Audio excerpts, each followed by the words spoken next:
नमस्कार. मी रचना लचके बागवे. 365 दिवस 365 स्टोरीज आपण कव्हर करत आहोत. या निमित्ताने रोज वेगवेगळ्या क्षेत्रात काम करणाऱ्या लोकांच्या आपण मुलाखती घेत असतो. आणि आज आपल्यासोबत आहेत तपस्या नेवे मॅडम, ज्या स्वतः एक कलाकार आहेत. अ, त्या ऍक्टर आहेत, निवेदिका आहेत आणि अजून विविध क्षेत्रांमध्ये त्या काम करत असतात. अधिक माहिती आपण त्यांच्याकडनं जाणून घेऊया. नमस्कार मॅडम. नमस्कार. मॅडम, तुमच्या जीवन प्रवासाबद्दल थोडं आम्हाला सांगा. तुम्ही खूप लहान पणापासून अभिनय करत आहात, तर त्याच्याबद्दल थोडं सांगा. आ, आपण सगळेच जण खरं तर लहानपणापासून शाळेत काही ना काहीतरी करत असतो. म्हणजे गॅदरिंग असतील, अॅन्युअल फंक्शन्स असेल, वेगवेगळ्या स्पर्धा असतील. आणि ह्या स्पर्धा मुळात शाळेत यासाठी असतात, की प्रत्येकामध्ये काहीतरी कलागुण आहेत, ते बाहेर येण्यासाठी किंवा ती माहिती होण्यासाठी. तर माझ्या सुदैवाने असं झालं, की अ, मी 5वीत असताना अ, त्यावेळेस कल्याणमध्ये फारसं कल्चरली काही ऍक्टिव्हिटी नसायच्या लहान मुलांसाठी, स्पेशली बालनाट्य क्षेत्रामध्ये. आणि त्यावेळेस राजू दुलालवारांचं ठाण्यामध्ये बालनाट्य शिबिर चालायचे आणि त्यांची त्यावेळेस ती व्यावसायिक बालनाट्य सुद्धा रंगभूमीवरती सुरू असायची. तर त्यात एक वर्ष सुट्टीच्या काळामध्ये बाबांनी मला ऍडमिशन घेतलं, की चला करून बघूयात, काहीतरी वेगळं आहे. आणि मग तो माझा कल्याण ठाणे प्रवास असा सुरू झाला. आणि एक वर्ष केल्यानंतर मग मला ते आवडायला लागलं, की ती जी प्रोसेस आहे. कारण रंगभूमीवरती काम करणं ही सोपी गोष्ट नाहीये. तिथे अगदी उभं राहण्यापासनं तुम्ही कसं बोललं पाहिजे, कसं उभं राहिलं पाहिजे, ह्या सगळ्या गोष्टी तिथे नव्याने कळत गेल्या. म्हणजे it's like a personality development.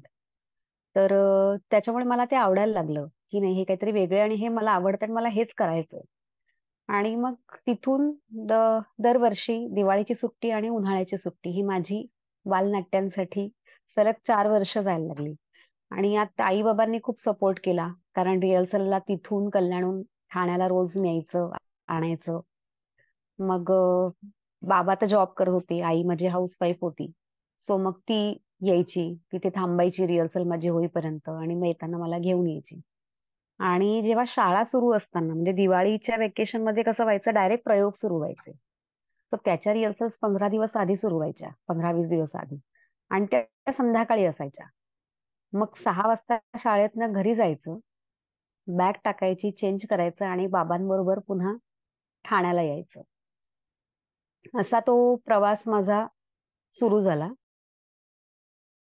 त्या काळामध्ये माझ्या शाळेने, म्हणजे मी गजानन विद्यालय शाळेमध्ये होते कल्याणच्या, तर तिथल्या आमच्या बालेरावबाई असतील किंवा इतरही सगळे शिक्षक असतील, त्यांनी खूप सपोर्ट केला, की आपली विद्यार्थिनी काहीतरी करतीये, याच्यासाठी एक शाळेकडनं पण पाठबळ लागतं. तर ते मला खूप चांगलं मिळालं, की मला अर्धा तास या काळामध्ये लवकर निघायची परवानगी मिळाली, की नाही हिला रिहर्सलला जायचं असतं तर तू अर्धा तास लवकर जा, आमची परवानगी आहे. तर अशा पद्धतीने तो माझा नाटकाचा प्रवास सुरू झाला, बालनाट्याचा. आणि मग नंतर हे करत असताना इतरही काही काही छोटे मोठे कार्यक्रम असतील किंवा कुठे काहीतरी डान्स करणं असेल किंवा एखाद्या कार्यक्रमाचं निवेदन करणं असेल, हे सुद्धा सुरू झालं. म्हणजे मी निवेदन करू शकते हे सुद्धा मला शाळेतच कळलं, की एका कार्यक्रमामध्ये डान्स आणि त्याच्याबरोबर त्या निवेदन म्हणजे नृत्य नाटिका अशी ती होती. आणि त्याच्यामध्ये एक निवेदनाचा पार्ट मला दिला गेला. आणि मग तिथे मला कळलं, की अच्छा हे पण आहे आणि हे पण आपल्याला जमतंय.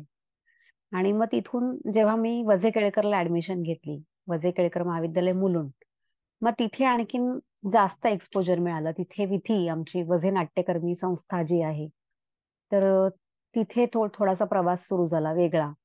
याच बरोबरीने डोंबिवलीमध्ये अभिव्यक्ती नावाची आमची एक संस्था होती, ज्यातनं असेच माझ्यासारखे अनेक कलेच्या क्षेत्रात काम करण्यासाठी उत्सुक असलेली मंडळी होती, की आम्ही वेगवेगळे उपक्रम केले, गाण्याचे कार्यक्रम केले किंवा ऍक्टिंग संदर्भात काही काही वेगवेगळ्या गोष्टी केल्या. आणि मग तिथून हळूहळू हळूहळू एक माझं घडणं सुरू झालं, की काय आपण म्हणतो ना, की अनुभवानुसार आपण प्रगल्भ होत जातो. तो प्रवास माझा तिथे सुरू झाला ऍक्च्युली, की हा आता हे मला हे करायचंय. आणि खरं तर मला 12वी नंतर जायचं होतं पुण्याला ललित नाट्य कला केंद्रामध्ये. त्याच्याकरताच मी आर्ट्स घेतलं. पण काही कारणांमुळे मला तिकडे जाता नाही आलं. कारण आई-बाबांची एक तर एकुलती एक होते. त्याच्यामुळे इतक्या लांब त्यांना थोडंसं पाठवणं जड जात होतं आणि त्या काळातली ही गोष्ट आहे. म्हणजे आता हे सहज शक्य आहे. पण तेव्हा म्हणजे नाही 2000 साली हे जरासं अवघड होतं आई-वडिलांसाठी. तर त्याच्यामुळे मग इथेच केळकरलाच मी कंटिन्यू केलं. मग तिथनं वेगवेगळे कार्यक्रम, डायमेन्शन्स असतील, मराठी वाङ्मय मंडळ असेल, ह्या ह्याच्यातनं वेगवेगळे कार्यक्रम करणं, उपक्रम राबवणं. मग त्यात साहित्यिकांची भेट, लेखकांची भेट, त्यांच्याबरोबर संवाद साधणं. या सगळ्या ह्याच्यातनं आणि या सगळ्यात शिक्षकांचं मिळालेलं मार्गदर्शन हे खूप महत्वाचं होतं. मग ह्या ह्याच्यातनं माझा हा सगळा प्रवास जो आहे नाटकाचा हा सुरू होता. कारण नाटकात काम करायचं तर तुमचं वाचनही तेवढं चांगलं असावं लागतं किंवा तुमच्या भाषेवरती तेवढं प्रभुत्व असावं लागतं. तर ह्या सगळ्या गोष्टी ज्या आहेत ह्या मला त्या शाळेने, त्या महाविद्यालयाने, तिथल्या शिक्षकांनी दिल्या. ते संस्कार त्यांच्याकडनं माझ्यावरती झाले. तर तिथून मग तो माझा प्रवास सुरू झाला. आणि मग पुढे व्यावसायिक नाटकांमध्ये रंगभूमीवरती पदार्पण झालं. मग 2005 ला मच्छिंद्र कांबळींबरोबर मला पहिलं व्यावसायिक नाटक करण्याची संधी मिळाली, लग्न करता विघ्नहर्ता. आणि मग तिथे एक मोठं दालन ओपन झालं, की हां, व्यावसायिक रंगभूमी खऱ्या अर्थाने तिथे सुरू झालं. म्हणजे त्या काळात अतुल तोडणकर माझ्याबरोबर को ॲक्टर होता. म्हणजे तेव्हा अतुल दादा पण असा नवीन-नवीनच होता. त्याचीही ती करिअरची सुरुवात होती आणि आज तो सुपरस्टार आहे. सो तेव्हा हे बघताना खूप आनंद होतो, की आज जे सुपरस्टार आहेत त्यांच्याबरोबर कधी काळी मी काम केलंय, मी स्टेज शेअर केलेलं आहे. एक प्राउडली मी सांगू शकते. त्यानंतर माधुरी आणि मुळ्याची भाजी मिलिंद पेडणेकरांचं एक नाटक मी केलं. आणि मग त्यानंतर मला मोठ्या प्रोडक्शनचं नाटक मिळालं ते म्हणजे चिंतामणीचं केदार शिंदे दिग्दर्शित लोचा झाला रे. ज्याच्यात संजय नार्वेकरांबरोबर मला काम करण्याची संधी मिळाली. म्हणजे त्यांचा हिरोईनचा रोल. म्हणजे मी वयाने, अनुभवाने खूप लहान होते. पण ती संधी मला या सगळ्यातनं मिळाली आणि त्याचेही मी जवळपास 200 प्रयोग त्यांच्याबरोबर केले. मग नंतर कालांतराने संजय नार्वेकरांच्या जागेवरती संजय मोहिते आला आणि केदार शिंदेच्या दिग्दर्शनाखाली खूप काही गोष्टी शिकता आल्या. म्हणजे आपण जे काही काम करत असतो त्याच्यात नवीन-नवीन काय आपण करतोय किंवा आपल्यात अजून काय कमी आहे, अजून काय चांगलं करायला पाहिजे. या सगळ्या गोष्टी या माध्यमातनं मी शिकत गेले आणि घडत गेले. आणि मग त्यानंतर मात्र काही काळ माझा हा प्रवास थांबला होता. एक साधारण 12-1 वर्ष. मग त्यानंतर मात्र 2015-16 पासून मी पुन्हा काही इव्हेंट्स, लोकमत सखी मंच असेल, पुण्यनगरी असेल किंवा सकाळ असेल, तर त्यांचे इव्हेंट्स मी अँकरिंगचं कामं मिळत गेली किंवा अ, आशा खाडीलकर असतील, अ, विश्वजित बोरवणकर असेल, अशांचे काही सांगीतिक कार्यक्रम झाले, तर त्याची सूत्रसंचालन करण्याची संधी मला मिळाली. आणि मग हळू माझा तो प्रवास पुन्हा सुरू झाला. नाटकाचा प्रवास जरी थांबला असला, तरी निवेदनाचा प्रवास माझा एकीकडे सुरूच होता. आणि मग नंतर पुन्हा व्यावसायिक रंगभूमीवरती माझं पदार्पण झालं 2022 मध्ये, की वासूची सासू हे नाटक सध्या आमचं ते चालू आहे नाटक. ज्याच्यामध्ये अंकुर वाढवे, सुरुवातीला अभिजित केळकर होता आमच्याबरोबर. मग नंतर कालांतराने अमोक चंदन त्याच्या जागेवर आला. नैना आपटे आहेत, पद्मश्री नैना आपटे त्यात. तर या सगळ्यांबरोबर काम करताना पुन्हा एकदा तीच एनर्जी, तीच मजा रंगभूमीवरची अनुभवायला मिळते. त्याच्यामुळे खूप आनंद आहे. मॅडम या सगळ्यासोबतच तुम्ही एम.ए. इन मराठी आणि एम.ए. इन लायब्ररी सायन्स हे शिक्षण प्राप्त केलंय आणि त्याच्यामध्ये तुम्ही काम देखील करता, तर त्याच्याबद्दल थोडी माहिती द्या. आता लायब्ररी सायन्स हे म्हटल्यानंतर आहे ना, आधी बऱ्याच जणांना प्रश्न पडतो, की अरे लायब्ररीचं सायन्स असतं किंवा लायब्ररीमध्ये काय काम असतं? त्याचं काय शिक्षण घ्यायला लागतं? हा प्रश्न खूप जण म्हणजे मला स्वतःला पण हे क्षेत्र असतं किंवा यात असं काही शिक्षण घ्यावं लागतं. हे मला स्वतःलाही अनेक वर्ष माहिती नव्हतं. अचानक 2016 ला ज्यावेळेस मी काहीतरी वेगळं करायला पाहिजे या शोधात होते, त्यावेळेस मला असं कळलं, की गव्हर्नमेंटकडनं असे सर्टिफिकेट कोर्स चालवले जातात लायब्ररी सायन्सचे. 3 महिन्याचा कोर्स असतो. तर मी म्हटलं की चल करून बघूयात, की थोडंफार एक आपण म्हणतो ना पार्ट टाइम जॉबच्या दृष्टिकोनातनं किंवा हे अशा याच्यातनं मी तो कोर्स करण्यासाठी म्हणून गेले. पण ज्यावेळेस ते विषय मला माहिती पडले, म्हणजे की बाबा लायब्ररी सायन्समध्ये 9 विषय असतात. त्याचा अभ्यास करायला लागतो किंवा हे असं-असं आहे. हे जेव्हा-जेव्हा मी जाणून घ्यायला लागले, त्याचा अभ्यास करायला लागले, तेव्हा ते मला आवडायला लागलं. कारण मुळात वाचनाची आवड होती. माझ्या घरी लहानपणापासून आमच्याकडे न्यूजपेपर रोज यायचा. आमच्याकडे लोकप्रभा साप्ताहिक सकाळी यायचं. आमच्याकडे मॅगझिनची लायब्ररी होती. इतरही छोट्या-मोठ्या लायब्ररीज ज्या होत्या, तर त्याही असायच्या. त्याच्यामुळे घरातही वाचनाचं हे होतं. कॉलेजमध्ये गेल्यानंतरही होतं. माझं मराठी असल्यामुळे, बी.ए. मराठी असल्यामुळे मराठी साहित्याशी तसा संबंध होताच. त्याच्यामुळे वाचनाची आवड होतीच. पण ही वाचनाची आवड पूर्ण करण्यासाठी नेमकं काय करावं लागतं? हे मला लायब्ररी सायन्स घेतल्यानंतर कळलं. आणि मग मी म्हटलं, की नाही आता आपण ह्याच्यात पुढे आणखीन काहीतरी करूया. मग सगळ्या शिक्षकांच्या मार्गदर्शनाने त्यातही मी चांगल्या मार्कांनी पास झाले. आणि सगळ्यांनी मला सांगितलं, की "बाबा तू खरंच कर चांगलं. तू एक चांगली ग्रंथपाल होऊ शकतेस. तुझ्यात ती एबिलिटी आहे." आणि मलाही हे क्षेत्र खूप आवडलं. एक वेगळं वाटलं, की नेहमीच त्याच साच्यातलं काहीतरी करण्यापेक्षा ही एक वेगळी वाट आहे, तर आपण बघूयात इथेही, हेही करून बघूयात. आणि म्हणून मग मी पुढे त्याची डिग्री म्हणजे बॅचलर इन लायब्ररी सायन्स आणि मास्टर इन लायब्ररी सायन्स तर दोन्हीही अ, केलं. आणि त्यातही मी उत्तम मार्कांनी म्हणजे फर्स्ट क्लासमध्ये मी पास झाले. मग ते करत असतानाच म्हणजे मी बिलीबला असतानाच अ, मी मराठी विज्ञान परिषद ठाणे या संस्थेमध्ये 2016ला अ, मोठं संमेलन झालं होतं. अखिल भारतीय मराठी विज्ञान संमेलन. आणि ते 51वं संमेलन होतं आणि खूप मोठ्या प्रमाणात म्हणजे इस्रोचे सायंटिस्ट आले होते आणि 2-3 दिवसाचं ते मोठं संमेलन होतं आणि त्याची आयोजनाची मुख्य जबाबदारी माझ्याकडे आली या सगळ्या काळामध्ये. आणि तिथे ॲडमिनिस्ट्रेशनचं काम सांभाळताना, हेही काम सांभाळताना, ते काम बघून मला वासंती वर्तक आणि डाकरू सोमण या दोघांनी मराठी ग्रंथसंग्रहालय ठाणे या त्यांचं विश्वस्थानचं मॅनेजर म्हणून मला अपॉइंट केलं.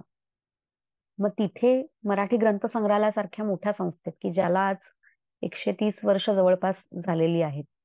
तिथे मी ॲज अ मॅनेजर म्हणून काम केल्यानंतर तो एक वेगळा अनुभव मला मिळाला. त्याच्या आधी मी पार्ट टाईम काम केलं होतं लायब्ररीमध्ये. पण एक मोठं जे एक्सपोजर असतं, मोठा जो अनुभव असतो, तो मला मराठी ग्रंथसंग्रहालय ठाणेमध्ये मिळाला. आणि त्याच्यानंतर मग मी एका शाळेमध्ये म्हणजे ऑर्किड्स इंटरनॅशनल स्कूल वाशी ब्रँचला मी 1.5 वर्ष लायब्ररियन म्हणून काम केलं. पण समहाऊ ते थोडंसं मला जमलं नाही. कारण एकतर ती सी शाळा होती आणि प्रत्येक शाळेची मॅनेजमेंट वेगवेगळी असते. सो तिथली मॅनेजमेंट मला फार पटली नाही किंवा त्यांचे जे काही टर्म्स, कंडिशन आणि या सगळ्या गोष्टी होत्या. म्हणून मग मी आणि माझं मन रमेना तिथे. कारण काहीतरी क्रिएटिव्ह करण्याची गोष्ट असल्यानंतर जेव्हा तुम्हाला एकाच साच्यातलं काम करायला सांगितलं जातं, तर त्यावेळेस ते कुठेतरी पटत नाही आणि मला ती पहिल्यापासून सवय नसल्यामुळे मला ते जमलं नाही. मग मी म्हटलं, की नाही का आपण वेगळं काहीतरी करूयात आणि पब्लिक लायब्ररी ही बेस्ट प्लेस आहे त्यासाठी. कारण तिथे तुम्हाला वयवर्ष 5 ते वयवर्ष 80 हा वयोगट मिळतो, की त्यातल्या तुम्हाला एवढ्या सगळ्या लोकांशी संपर्कात येता येतं, त्यांच्याकरता काहीतरी वेगळं करता येतं. आणि मग मी डोंबिवली ग्रंथसंग्रहालय अ, या लायब्ररीमध्ये डोंबिवलीला ॲज अ लायब्ररियन म्हणून अपॉइंट झाले आणि तिथे जवळपास मी 4.5 वर्ष काम केलं. आणि तो खूप छान अनुभव होता माझ्यासाठी पण. कारण एका मोठ्या काहीतरी फर्ममध्ये जाऊन, एका मोठ्या संस्थेमध्ये जाऊन छोटं काहीतरी काम करण्यापेक्षा, छोट्या संस्थेत जाऊन त्या संस्थेला मोठं करण्यामध्ये आपलं योगदान देणं, हे मला जास्त आनंददायी वाटलं. आणि मग त्या माध्यमातून वेगवेगळे उपक्रम असतील, वेगवेगळ्या आयडियाज असतील आणि अर्थात तिथल्या पदाधिकाऱ्यांनी मला खूप सपोर्ट केला. मग आमचे सचिव होते, मुंदडा सर म्हणून, जोशी सर होते, चौधरी सर होते. स्वतः आबासाहेब पटवारी होते. आबासाहेब पटवारी म्हणजे डोंबिवली शहराचे पहिले नगराध्यक्ष. तर ते आमचे अध्यक्ष होते. या सगळ्यांच्या मार्गदर्शनाने आणखीन माझ्या मध्ये सुद्धा खूप इम्प्रुव्हमेंट झाली, की मलाही खूप काही शिकता आलं. म्हणजे मला जो सहवास मिळाला ना सुरुवातीपासून, तो इतक्या मोठ्या लोकांचा मिळाला, इतक्या चांगल्या लोकांचा मिळाला, अनुभवी लोकांचा मिळाला, की त्यांच्याकडनं नेहमी मला काहीतरी नवीन-नवीन मिळत गेलं आणि त्यातनं मी घडत गेले आणि आणखीन बेटर, बेटर, बेटर आपण म्हणतो, की नाही अजून काहीतरी मला चांगलं करायचं, अजून काहीतरी चांगलं करायचं. एक पॉझिटिव्हिटी जी असते, ती मला ह्या सगळ्यांकडनं मिळाली. कारण त्यांचं वय बघितलं तर कोणी 70च्या वर आहे, कोणी 80च्या घरात आहे, कोणी 65 प्लस आहे. पण त्यांची काम करण्याची प्रवृत्ती आणि त्यांची जी ऊर्जा होती, ती इतकी असायची, की मला वाटायचं, की अरे वाह! आपण काहीच काम करत नाही आहोत. आपण अजून काहीच केलं नाही. आपल्याला खूप काही करायचंय. ही जी पॉझिटिव्हिटी आहे, ही मला त्यांच्याकडनं मिळाली. आणि मग त्याच्यामुळे लायब्ररी क्षेत्रामध्ये पण मी अ, काही ना काही, काही ना काही करत राहिले. मग काही वेगवेगळे सेमिनार अटेंड करणं असेल, हे सुद्धा करत राहिले. आणि हे करत असताना एकीकडे निवेदन, सूत्रसंचालन हे होतंच. पण या गोष्टींमुळे मग असं व्हायला लागलं, की अ, शाळांमध्ये मला अ, बोलवणं यायला लागलं, की विद्यार्थ्यांना मार्गदर्शन करण्यासाठी तुम्ही या किंवा त्यांच्यामध्ये वाचनाची आवड निर्माण करण्यासाठी तुम्ही आमच्याकडे या, संवाद साधा त्यांच्याशी किंवा एखादं व्याख्यान द्या. तर ह्या गोष्टी हळू सुरू झाल्या आणि मग तो जो कनेक्ट आहे मुलांशी किंवा सगळ्या लोकांशी, तो कनेक्ट करण्याची मला मजा यायला लागली, की मला आवडायला लागलं, की नाही हे खूप छान आहे. यातनं आपण वेगळं काहीतरी करू शकतोय आणि चांगलं काहीतरी समाजासाठी आपल्याला या माध्यमातनं करता येऊ शकतंय.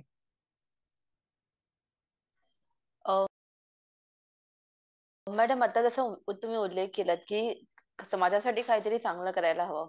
तर आज आपण बघतोय, की जेव्हा आपण सोशल मीडियाच्या जगात राहतो, तेव्हा वाचन संस्कृती ही कुठेतरी कमी होत चाललेली आहे. स्पेशली जेव्हा आपण लहान मुलं बघतो, तेव्हा पुस्तक वाचन हे कमी होत चाललंय. आणि तेव्हा जेव्हा तुम्ही लायब्ररियन म्हणून काम करताय, तर अशा वेळेस तुम्ही लोकांना काय मार्गदर्शन कराल? म्हणजे मुलांचं स्पेशली आपण विद्यार्थ्यांचं म्हणतो ना, तर त्यांचं वाचन कमी होण्याचं कारण म्हणजे आपली पिढी आहे. कारण आपल्याच हातात आता मोबाईल असल्यामुळे किंवा आपल्यासारखेच पालक जे असतात, ते सतत हातात मोबाईल घेत असतात. त्यांच्या हातात कधीच मुलांना पुस्तक दिसत नाही, न्यूजपेपर दिसत नाही. म्हणजे अ, अनेक घरांमध्ये न्यूजपेपरच घेतले जात नाहीत. रोजचा न्यूजपेपर घेतला जात नाही, तो वाचला जात नाही. कारण का तर आता ई-पेपर अवेलेबल आहे. डिजिटली सगळं अवेलेबल आहे. त्याच्यामुळे हे सगळं बंद झालंय आणि मग हातात घेऊन वाचण्याची जी काही मजा असते, तो जो काही अनुभव असतो, तो आजच्या पिढीलाच माहिती नसल्यामुळे, तो नंतरची पिढी कशी शिकणार? म्हणजे त्यांना फक्त पुस्तक वाचणं म्हणजे अभ्यासाची पुस्तकं वाचणं किंवा ते एक अभ्यास करणं, हेच त्यांच्याकरता पुस्तक वाचन असतं. म्हणजे अ, उदाहरण सांगते, की जेव्हा आता मी लायब्ररीमध्ये मुलांच्या व्हिजिट ठेवते, म्हणजे आता इथे मी अंबरनाथ नगर परिषदेच्या शिवप्रेरणा ग्रंथालयात बसली आहे. तुम्ही मागे बघताय सगळे पुस्तकं दिसतायत. आता हे आमचं 55,000 ग्रंथांचं ग्रंथालय आहे. पुस्तकं आहेत ते 55,000 आणि अजून पुढची 40,000 पुस्तकं, 45,000 पुस्तकं जी आहेत, ती ईस्टला अजून आमची एक ब्रांच होतीये, तिथे असणार आहेत. म्हणजे टोटल बघायला गेलं तर 1,00,000 पुस्तकांचं हे समृद्ध ग्रंथालय आज अंबरनाथमध्ये लोकांसाठी अवेलेबल केलेलं आहे.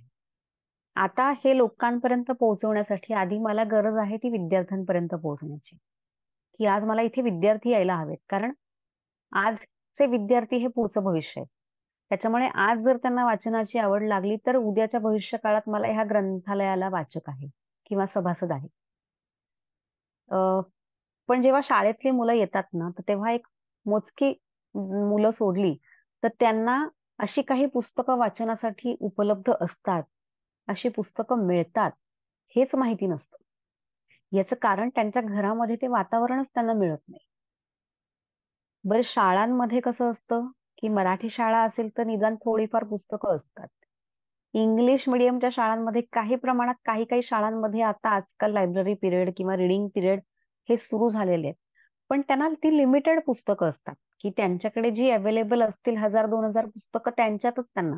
पण त्या मुलांना जर ती 1000-2000 पुस्तकांमधलं नाही पुस्तक आवडलं वाचायला, तर त्यात काही त्यांचा दोष नाहीये. त्यांना जे आवडतं ते त्यांना मिळतच नाही किंवा त्यांच्यापर्यंत ते पोहोचतच नाही. मी अनेक उदाहरणं अशी पण बघितलेली आहेत, की शाळांमध्ये ग्रंथालय आहे. खूप पुस्तकं आहेत, पण ती कपाटात बंद आहेत. तिथपर्यंत मुलांना पोहोचूच दिलं जात नाही. का तर पुस्तकं हरवतील, पुस्तकं फाटतील. पण जर ती मुलं गेलीच नाही तिथपर्यंत, त्यांनी ते हातात घेऊन बघितलंच नाही, तो अनुभवच त्यांनी घेतला नाही, तर मग त्यांच्यात वाचनाची गोडी कुठे निर्माण होणार? कशी निर्माण होणार? म्हणजे याला कुठेतरी आपणच जबाबदार आहोत.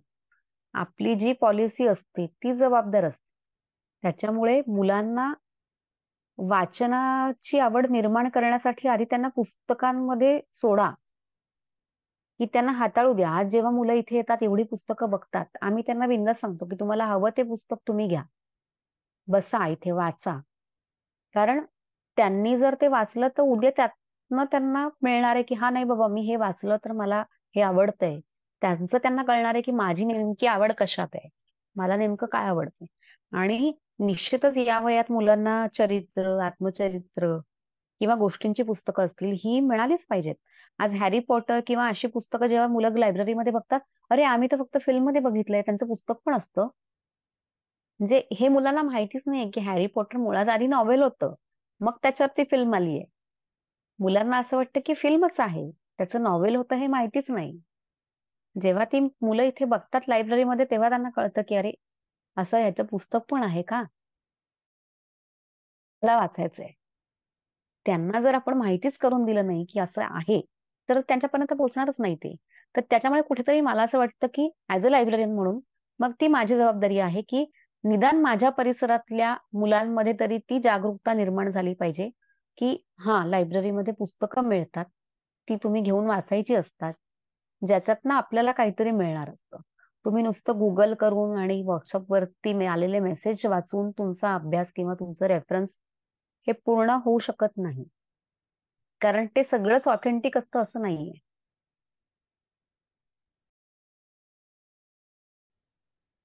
मॅडम हा एक थोडा वैयक्तिक प्रश्न आहे. पण तुम्ही एक हं. सिंगल मदर आहात, तर तुम्ही फॅमिली लाईफ आणि करिअर ह्या दोन्हींना कसं सांभाळताय?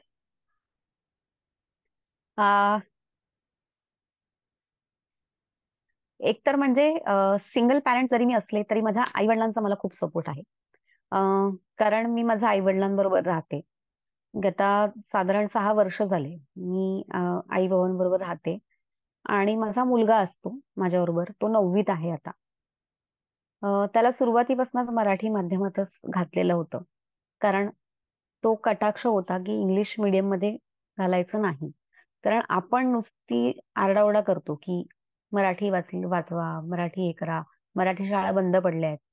पण ह्याला जबाबदार आपण आहोत. आजकाल सेमी इंग्लिश असतं. मुलांना जेवढं इंग्लिश माहिती आहे, बोलता येतंय, तेवढं त्यांना मराठी पण आलंच पाहिजे, कारण ती आपली मातृभाषा आहे. त्याच्यामुळे त्याला मी मराठी माध्यमात घातलंय. सो करिअर करताना किंवा घर सांभाळताना खूप तारेवरची कसरत होते. खूप डिफिकल्ट जातो. खूप कधी-कधी त्रासही होतो. पण मी एन्जॉय करते हे सगळं. याचं कारण असं, की कुठेतरी मला माहिती आहे, की करिअर किंवा माझं काम हा माझा आनंद आहे. हे माझं पॅशन आहे. ती माझी गरज आहे. आणि फॅमिली तर आहेच. म्हणजे ती तर प्रत्येकाची जबाबदारी असते. सो ती पण मला पार पाडायची आहे. म्हणजे अ, मी सिंगल आहे म्हणून कुठेतरी माझ्या मुलाला खूप सॅक्रिफाईस करायला लागले पाहिजे. खूप त्याने हे केलं पाहिजे, अशी अपेक्षा मी नाही करत. जेवढं माझ्याकडनं शक्य होईल तेवढं मी करणार. पण याचा अर्थ असा नाही, की त्यानेही वाटेल त्या डिमांड कराव्यात. कुठेतरी त्यालाही ती समज आली पाहिजे, की नाही म्हणजे हे जर मला शक्य नाहीये किंवा हे जर माझ्या आईकडनं होणार नाहीये, तर हे मी नाही करू शकत. हे कुठेतरी त्यालाही त्याची जाणीव असली पाहिजे. आई-वडिलांनी या सगळ्या प्रवासात मला खूप सपोर्ट केलाय. अ, म्हणजे माझं सिंगल होण्यापासनं ही आराध्याची जबाबदारी किंवा घेणं असेल किंवा मी आता बाहेर असते, तर घरातलं सगळं सांभाळणं असेल, तर हे सगळं ते दोघंच करतायत तसं बघायला गेलं तर.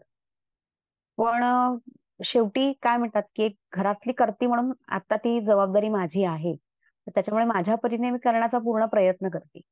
कारण सकाळी ऑफिस करायचं, संध्याकाळी काही इतर कामं असतील, म्हणजे रिहर्सल असेल किंवा काही कार्यक्रम असेल, इव्हेंट असेल. कधी-कधी मी रात्री घरी 11-12 वाजता कितीही वाजता जाते. पण मला हे माहिती असतं, की मला सकाळी उठून मला घरातलं सगळं आवरायचंय. माझ्या मुलाचा डबा करायचा आहे, माझा डबा करायचा आहे आणि मला 8:30 वाजता ऑफिसला निघायचंय. तर ह्या रुटीन मध्ये कुठे काहीही झालं तरी तो फरक पडू द्यायचा नाही. अ, ह्याची काळजी मी घेते. आणि मला असं वाटतं की ह्याचा म्हणजे सिंगल पॅरेंट आहे किंवा हे आहे तर याचा कुठे बाऊ मला करायचा नाहीये. कारण तो निर्णय माझा होता की हे असं होणार किंवा हे असं होणं. तर मग ती जबाबदारी ही माझी असली पाहिजे. मग त्याच्याकरता मी अ, कोणाला दोष देता कामा नये. म्हणजे हे मी बोलतेय कारण आजकाल असे खूप उदाहरणं वाढत चालली आहेत समाजामध्ये सिंगल पॅरेंटिंगची. वेगवेगळ्या कारणामुळे असतील. मग ते म्हणतात की आई असू दे किंवा वडील असू देत सिंगल पॅरेंटिंग. आणि अ, कधीही मुलांना आई वडील म्हणजे म्हणतात ना की नवरा बायको वेगळे होऊ शकतात पण आई वडील वेगळे नाही होऊ शकत. तर आज प्रत्येका नवरा बायकोमध्ये काही असतील डिस्प्यूट असतील किंवा हे असेल तुम्ही या निर्णयाला आला जरी असलात तरी त्या मुलाला अ, त्याच्या वडिलांपासून किंवा त्याच्या आईपासून तोडता कामा नये. म्हणजे जे मी केलेलं आहे माझ्या मुलाच्या बाबतीत की आज तो सुट्टी असली की तिकडे जातो राहतो. म्हणजे हे अगदी सुरुवातीपासून त्याचं रुटीन आहे की सुट्टी असली की तो जातो तिकडे राहतो. त्या बाबतीत मी त्याला कधी अडवलेलं नाही किंवा त्याला मी कधी सांगितलेलं नाहीये की तू जाऊ नको किंवा मग तुझे बाबा असे आहेत किंवा तुझे बाबा तसे आहेत. हे असल्या कुठल्याही प्रकारचं त्याला अ, काय म्हणतात की पॉइंटिंग न करता, त्याला न सांगता, न हे करता. कारण तो निर्णय माझा होता. तो काही त्याचा दोष नाहीये. आणि त्याने का त्याच्या वडिलांपासून लांब राहावं किंवा त्याचे तिकडचे आजी-आजोबा असतील किंवा तिकडची फॅमिली असेल. जर त्याला वाटतंय की नाही ते माझे आहेत, मला त्यांच्याकडे जायचंय, यायचंय, तर शुअर त्याने जावं, भेटावं, राहावं, काही म्हणणं नाही. आमच्यातले जे काही प्रॉब्लेम्स असतील ते आमचे आहेत. ते त्याच्यापर्यंत जाऊ द्यायचे नाहीत. हा प्रयत्न मी सुरुवातीपासून केलाय. मॅडम एक शेवटचा प्रश्न मी तुम्हाला विचारेन, की तुम्ही जसं आता हं, म्हणालात प्रमाणे, की हे जे प्रमाण आहे हे वाढतंय. पण तरी देखील आज आपण बघतोय, की अनेक अशा मुली आहेत ज्यांच्या घरी अजून ते एक्सेप्टन्स लेव्हल आलेली नाही आहे. जरी काही प्रॉब्लेम्स असतील ती फेस करत असेल लग्नानंतर, तरी तिचे आई-वडील तिला पुन्हा स्वीकारत नाहीयेत किंवा तिला पुन्हा घरी यायला परवानगी नाहीये. तर अशा वेळेस हं. तुमच्या आई-वडिलांचं खरंच कौतुक करायला हवं, की त्यांनी पुन्हा तुम्हाला एक्सेप्ट केला आणि एक सपोर्ट केला. हो. तर अशा वेळेस तुम्ही त्या आई-वडिलांना किंवा त्या मुलींना काही मार्गदर्शन कराल? अ, खरं तर मी मार्गदर्शन करण्या एवढी काही मोठी नाहीये. पण नक्कीच या अनुभवातनं गेल्यामुळे सांगू शकते, की एकतर आपल्या मुलांवरती आपला विश्वास असायला हवा. मग ती मुलगी असू दे किंवा मुलगा असू दे. आता मुलगी जर सोडून येतीये किंवा काही कारणामुळे ती वेगळं होण्याचं म्हणतीये, तर आधी मुळात काय कारण आहे? ते किती व्हॅलिड आहे किंवा नाहीये, हे समजून घेतलं पाहिजे आई-वडिलांनी. आणि मुलींनी सुद्धा काही गोष्टींमध्ये उगाच बाऊ करता कामा नये. म्हणजे आजकाल ही टेंडन्सी वाढलेली आहे, की आपण म्हणतो ना, की कायदा मुलींच्या बाजूने असतो. याचा बरेच जण फायदा घ्यायला बघतात. तर ती जी टेंडन्सी आहे ना, तर ती मुलींनी थोडीशी कुठेतरी आवरली पाहिजे.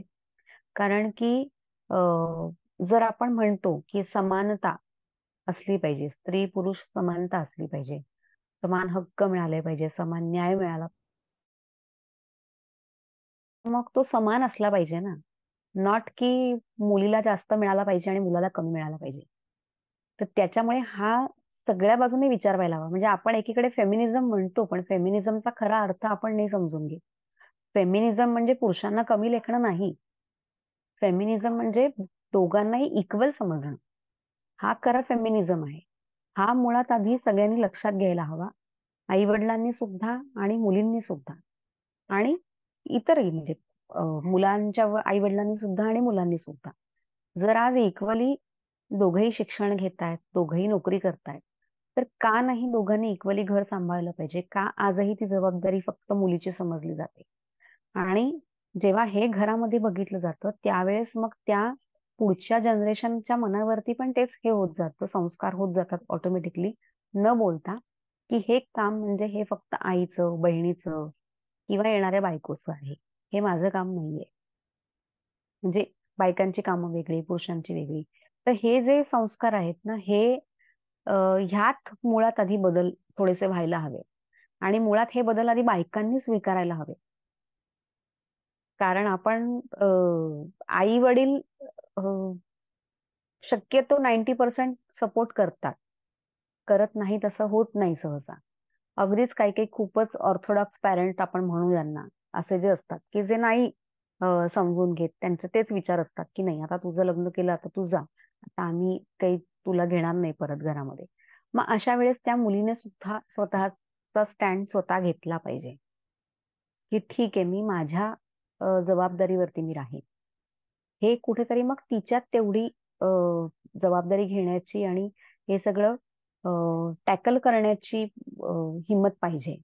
ते ती मुलींनी आणि आणावी स्वतःमध्ये. जर आपल्याला त्या गोष्टी नाही करायच्या आहेत, तर मग कोणाचाही सपोर्ट नसेल तर तुम्हाला स्वतःच्या पायावरती उभं राहताच आलं पाहिजे. आणि हे शक्य आहे. Thank you madam. खूप चांगलं मार्गदर्शन तुम्ही केलंत आणि तुमच्या लाईफ स्टोरी आपल्यासोबत शेअर केल्याबद्दल खूप खूप धन्यवाद. तसेच 365 दिवस 365 स्टोरीज या माझ्या सीरीज मध्ये सहभाग घेतल्याबद्दल धन्यवाद.